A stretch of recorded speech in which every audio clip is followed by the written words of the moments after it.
Bare feet strike dry earth in uneven rhythm as a line of early Homo erectus-like ancestors pushes across the open savanna. Their bodies are tall and lean compared to earlier hominins, built for distance rather than trees. Arms swing low, hands gripping rough stone flakes and battered cores. Infants cling to hips.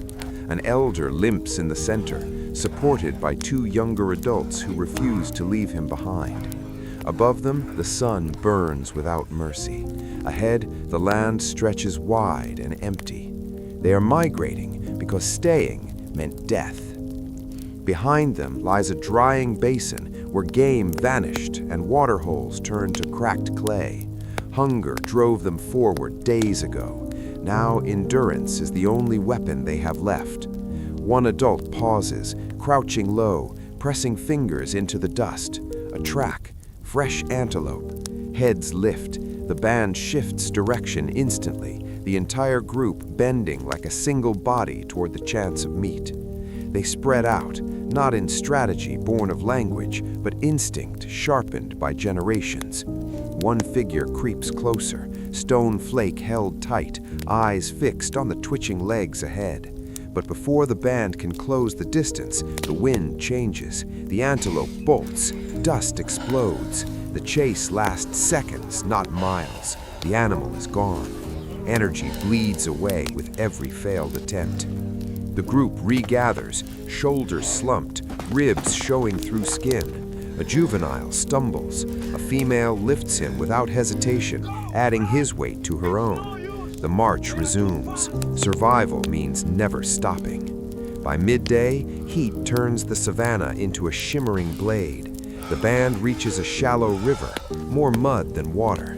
They rush forward, kneeling, scooping brown liquid with cupped hands and folded leaves. One adult uses a hollowed gourd-like shell, scavenged long ago, carefully passing it to a nursing mother first. Children are pushed to drink before the strong. This is not kindness, it is continuity. Suddenly, birds explode from the reeds. The band freezes. From the tall grass emerges a saber-toothed cat, its shoulders rolling low, eyes locked on the smallest, slowest shape. Panic surges through the group like fire. Adults step forward instinctively, raising arms, shouting soundless threats through bared teeth and pounding chests. Stones fly, not to kill, but to confuse. The cat lunges anyway, a blur of muscle and hunger. A young adult falls. The cat's jaws snap inches from his leg as others swarm, striking with stones, hacking blindly. One blow lands true. Blood sprays. The cat recoils, snarling, then vanishes back into the grass, wounded but alive. The band does not celebrate. The fallen adult drags himself up, bleeding, shaking. A female presses crushed leaves against the wound, binding it with strips of hide carried for this purpose. The group knows infection can kill as surely as teeth. They move again immediately. Staying invites the cat's return. Clouds gather by afternoon, towering and dark. Wind whips dust into spirals. When the storm breaks, it is sudden and violent. Rain hammers the land, turning dry ground into sucking mud. Visibility vanishes. The band bunches together, adults forming a living wall around children and the wounded. Lightning splits the sky. Thunder shakes the earth beneath their feet. The river they crossed swells rapidly. Water surges across the plain, cutting off the path behind them. They are forced uphill toward a rocky outcrop, rising like an island from the flood.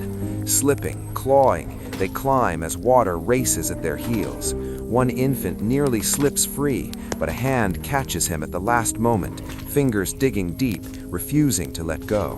They reach the rocks just as the flood claimed the low ground.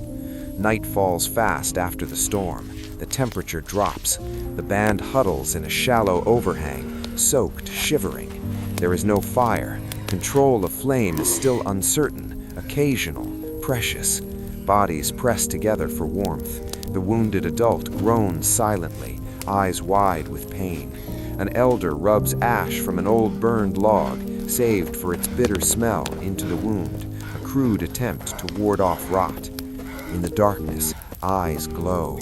Hyenas circle below, laughing in the night, drawn by blood and weakness. The band does not sleep. Adults take turns standing, gripping stones, ready to strike shadows. Hours stretch like years. At dawn, the hyenas retreat. The floodwaters recede enough to move. The band descends cautiously, weaker now, but alive. They follow the river's new course, knowing water means life, even danger-filled life. Days pass in exhaustion and hunger. Foraging yields roots and tubers, dug up with stone-edged sticks. A child finds a clutch of eggs. They are swallowed raw, shells crunching between teeth. Meat is still absent. Strength fades. Then they find bones. A massive carcass, an elephant calf, dead from disease or flood, lies half-submerged near the riverbank. Vultures scatter as the band approaches. This is opportunity, edged with peril. There is no hesitation. Stone tools strike bone. Hands tear hide. Fat and flesh are hacked free in frantic silence. Children are fed first, smearing grease across their faces. Marrow is cracked open, the richest food prized above all. The wounded adult eats, strength flickering back into his eyes. A roar shakes the air. Lions emerge from the trees, 3, then 4. The band scrambles. Some grab meat, others stand ground, throwing stones, screaming wordless defiance. One lion charges. A male leaps forward, striking its nose with a rock. Another adult stabs wildly with a sharpened flake. Pain and surprise turn the charge aside, but the lions will not retreat forever. The band is forced to choose, fight and die, or flee and abandon the kill. They flee. Carrying what meat they can, they run until lungs burn and legs tremble. Only when the roars fade do they collapse. The loss is heavy, but the meat they saved is enough. They eat in silence, sharing strips of flesh, grease dripping down chins. Survival has been purchased at a terrible price. The wounded adult worsens that night. Fever takes him. The band gathers close. Hands touch his shoulders, his face. When his breathing stops, they do not move for a long time. Then they leave him, carefully, placing stones around his body. Not ceremony as we know it, but recognition. He mattered. The migration continues. Weeks later, the land changes. Grass thins. Trees cluster near a distant horizon. A vast lake glints under the sun. Game returns. Zebra, wildebeest, antelope. The band stands at the edge of this new world, scarred but unbroken. A child laughs silently as he splashes in shallow water.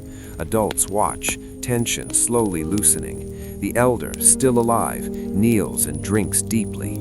A female shares the last dried meat with the group, tearing it into equal pieces. They have crossed into survival again. As the sun sets over the savanna, the band moves along the lake's edge, silhouettes stretching long across the earth. Their path is uncertain, their future unwritten, but their endurance has carried them forward, step by step, generation by generation.